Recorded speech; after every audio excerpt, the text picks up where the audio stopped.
Hi guys, Lana Hill here, and welcome to the second video in my video series for 2017. So right to it today, I'm going to answer 3 of the most common questions I get asked from other small business owners and peers and friends that are in the community as well. So straight to it, the first question is, how do I prioritize? How do I decide which activity or which opportunity I put first on the list, on the long list we all have of things to do? There are 2 questions I ask as a follow-up to this question.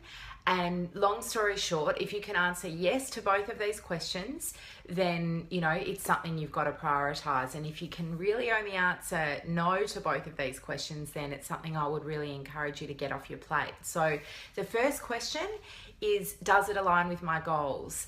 And for that question to be able to be answered, you really need to have goals in the first place. So if you don't have goals for your business, if you don't have, objectives of where you want the business to go, so whether that's just in a 12-month period, it might even just be in a 3 or 6-month period, or you might plan out longer term, you really must have objectives and goals for your business. Because then when something comes across your plate, an opportunity or like an idea pops into your head and you think, yes, I want to do this, that sounds really exciting, you can see a gap in the market perhaps, you can really ask yourself though, okay, hang on a minute, does it align with where I want the business to head?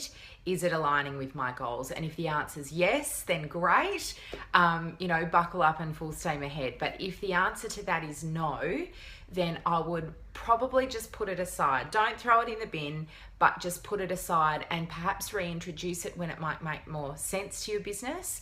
But what can happen sometimes if you're doing these things, you might have an idea for a new product line, or you might have an idea for a workshop you want to do, or, lots of different things can present themselves, and you do it without thinking and it doesn't align with your strategy. It can come across as really confusing to the market, and you'll have trouble in most cases engaging with your target market. So be careful. I know we all get really excited. The second question is it income producing?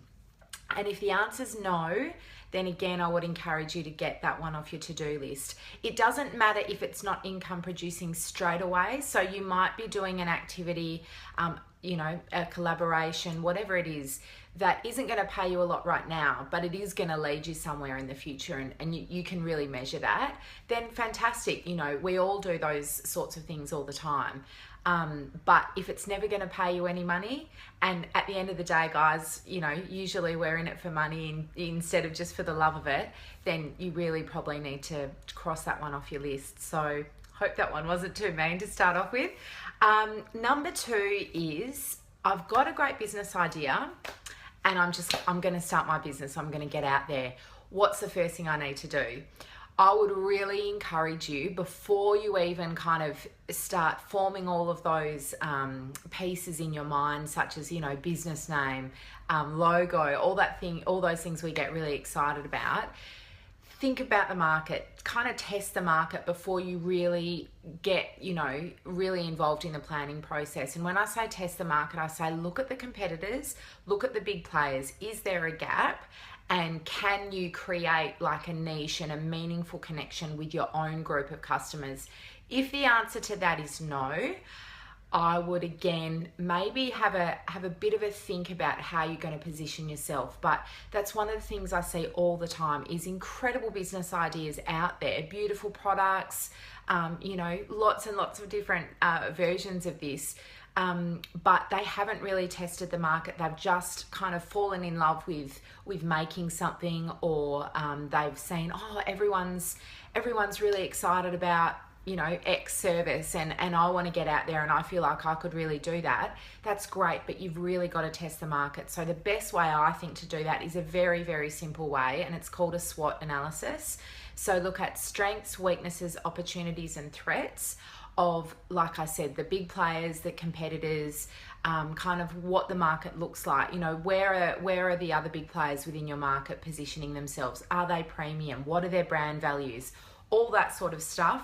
Please do that analysis first. And then if that's favorable and you can really see a gap and you can kind of see a meaningful path forward to engage with and really create your own tribe, then by all means jump in and do it. But yeah, just be sensible about it first, and then obviously I would strongly encourage you to build a full business strategy around some of those learnings. And number 3, so this is a good segue, and I might just have orchestrated it this way.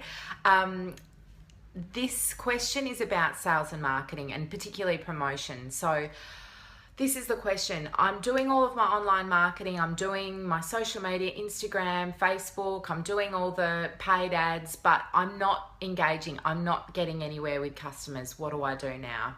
So there's lots of different ways to answer this question, and I don't want to oversimplify it. But what I do want to draw attention to is you can't just think about online marketing.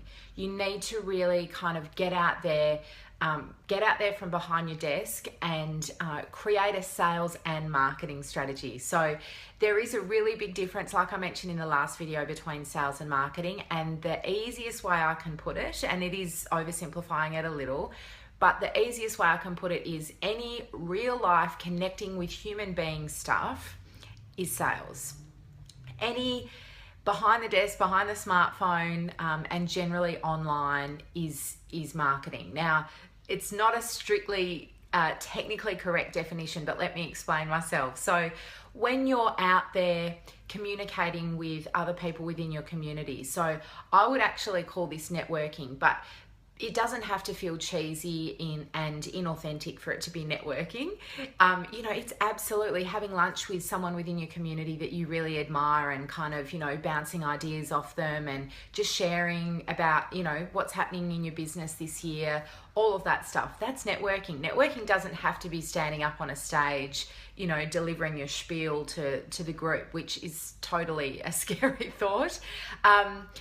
So networking is really essential, and I would put that under the sales umbrella of skills. So one of the key things there is being able to communicate your value passionately and clearly, and in a way that makes sense to the person that you're talking to. So that's a skill that I really encourage you to develop.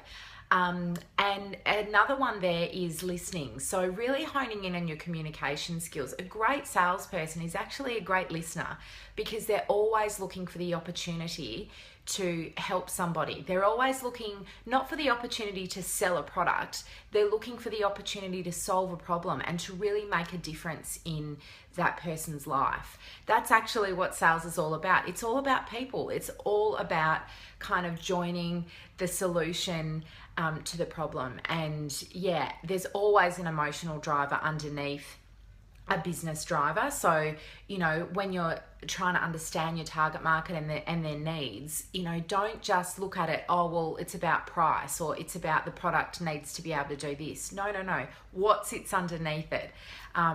So another thing I would also say, if you're doing all of your online marketing, get out there and do some collaborations. And I know collaborations are a really, really big thing at the moment. But again, I would also put collaborations under more so the sales umbrella. It's definitely marketing as well. But when you approach someone about how, you would like to collaborate, what you can offer, again, it's that being able to communicate your value. You might be wanting to collaborate with somebody that, you feel sits a way above you on the food chain as such. You might want to collaborate with someone that has a really big presence and you want to utilize their profile, for example, to get your brand out there.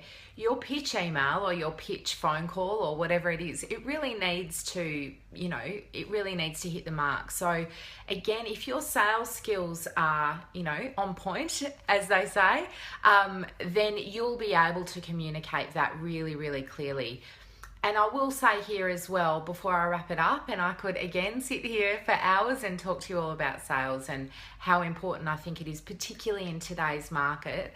I would say to you that when you think about sales, most people probably think about a guy, and most people think about someone cheesy that's trying to force a product onto you. And it's really not about that. That's called transactional selling, and that was popular in the 80s. It's all about relational selling now. building relationships, as the name suggests. And in order to build a relationship with somebody, you need to be authentic. You need to be the real version of yourself, because you want your customer to be able to build trust with you. And that's the best way, or one of the best ways, you can really kind of get out there and start building those long-term relationships. So please stay authentic. Please do it in a way that makes sense to you. And in my e-course, sales is not a dirty word. That is something we'll be talking about a lot, how to create your own style, and not even create a style, how just to be okay about your own style. So we'll cover off all of those things, but I'm really excited to bring you that e-course. All the info's on my website, so www.onesmallstepcoaching.com.au, and I'm really looking forward to bringing you the next video in a fortnight, where we will talk some more about the most important planning elements that form part of a business strategy. So hope you all have a great day, and see you next time. Bye.